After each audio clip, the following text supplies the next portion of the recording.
My name is Johnny Smith Jr., and I'm the oldest of 10 children from Dumas, Arkansas. And I graduated from Dumas, and about 16 or 17 years old, I came to Pine Bluff to go to the University of Arkansas at Pine Bluff. And I've been here ever since. And that's how I got to Pine Bluff. My family, again, we're what we call old school, and you didn't have opportunity, you didn't have options, like the first age. Who is just church-oriented, a family history of being in church. So I have very strong, our family was very strong religiously in our religious beliefs. So raised in church. My father wound up pastoring a small community. I think it was the first black incorporated city in Arkansas, called Reed, Arkansas. Oh, yeah. And so we, many of us went supported and became members of his church at that time. And the boys had a long relationship with our dad as singers, quartet singers. So he taught us to sing and that kind of stuff. So I wound up accepting the ministry under his pastor. And that was back in the 80s, I think late 80s. Something like that, and I worked with the youth department. And that's my work has been centered with children and young people for years. Actually, I was jogging at UAPB. I was in the ROTC program. I think it was my sophomore year, and I was jogging. I didn't know anything much about Pine Bluff, but jogged out toward Townsend Park, and I had never seen a Little League football team. It did not exist in Dumas, in our area. And I was amazed being in, athletic. I was amazed, and introduced myself to the coaches, and was attracted and wanted to be a part. And so the coaches allowed me to come on the staff, and so I worked with boys in Little League football, sports for years and years. And then I went to the Arkansas Department of Corrections. I think during my senior year in college, I did a job with Arkansas Department of Corrections, and I was at a unit called the First Offenders Unit. As at Tucker, Arkansas at the time, and young men who were under the age of 21 and under at the time were incarcerated for the first time, would be assigned to that unit.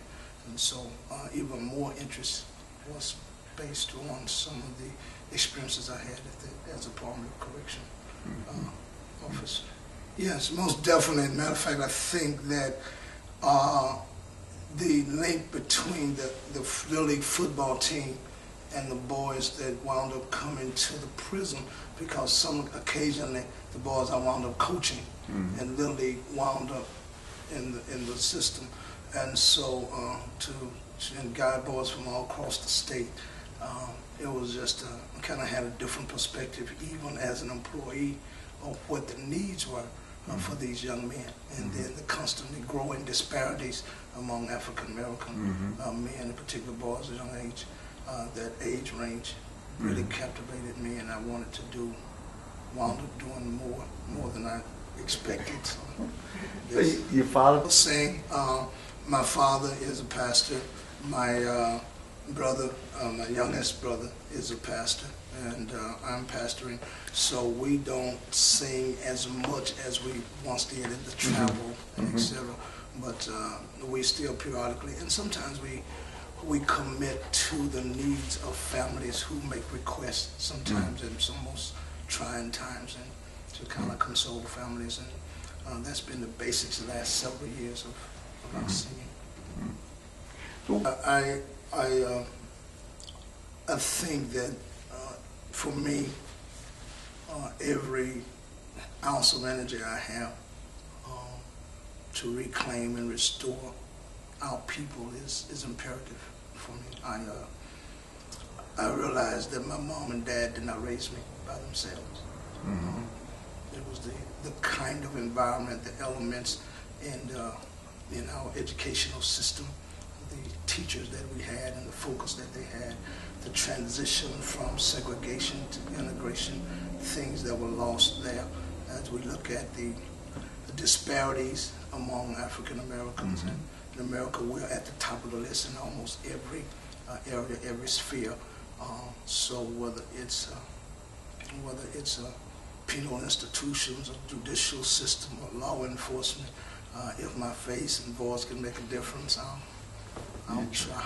I don't know if it works out for the good in all cases, but there is a need for us and many men to just step up to the plate. I think our fathers, to get us where we are, there were no stones unturned. There was nothing that they wouldn't do in order that my generation would have it better than theirs. And they were not men and people of leisure.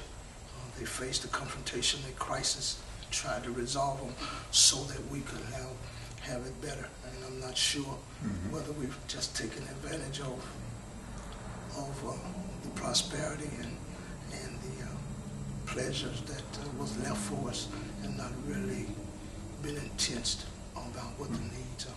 What recommendations would you make For to somebody you saw that was a group of young men wanting to have the kind of impact that our parents had on us? What kind of recommendation would you make to them?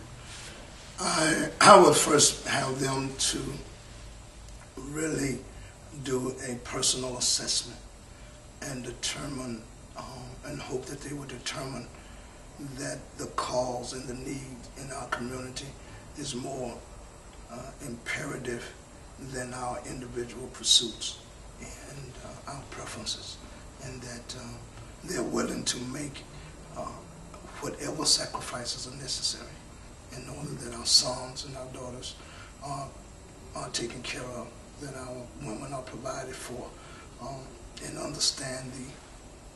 really understand what the African American male has had to face and deal with in this country, and how the determination and the pursuit of our fathers would not allow them to dwindle on the presentations, not complain so much about them and be pitiful, but to face them, confront them, and do everything to resolve. So I believe there has to be a total commitment to something greater than just our own pursuits and our own comforts. And I hope that men will understand that we did not make it where we are without the sacrificial efforts of our fathers, who knew that their actions would be detrimental to them, but then not consider themselves to be that important, that whatever sacrifice was necessary for their sons and daughters, they were willing to make. And I think that we have to re-grasp that.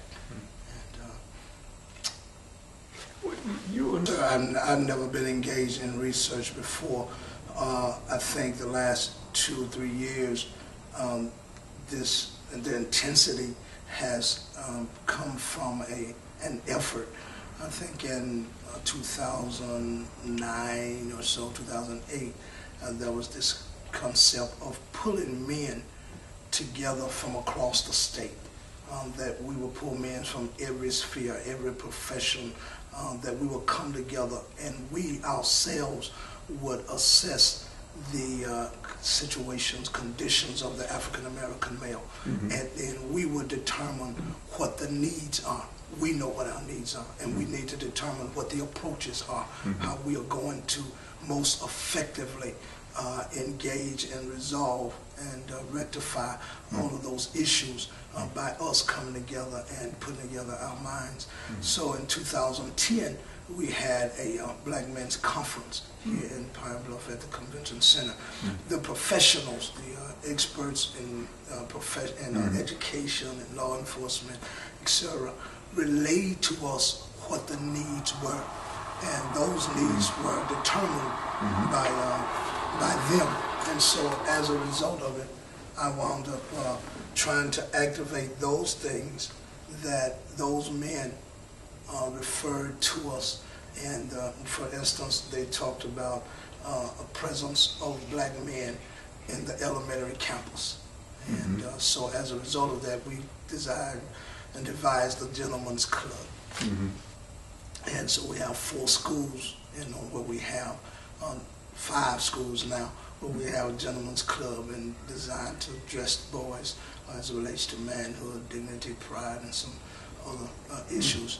And it's through that effort, and we had sponsors, and UAMS was one of the sponsors, and people worked with us, and so the information about our efforts, I guess, got into some of the departments, and people then began to inquire and pursue and ask us to write with them.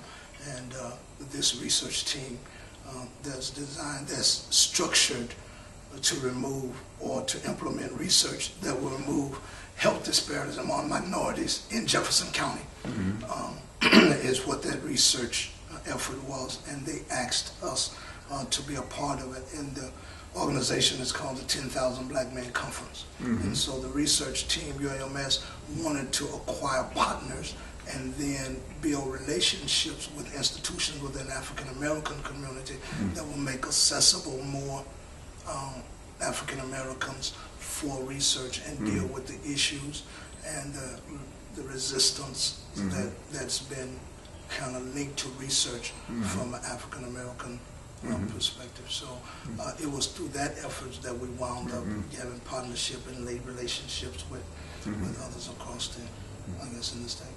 That conference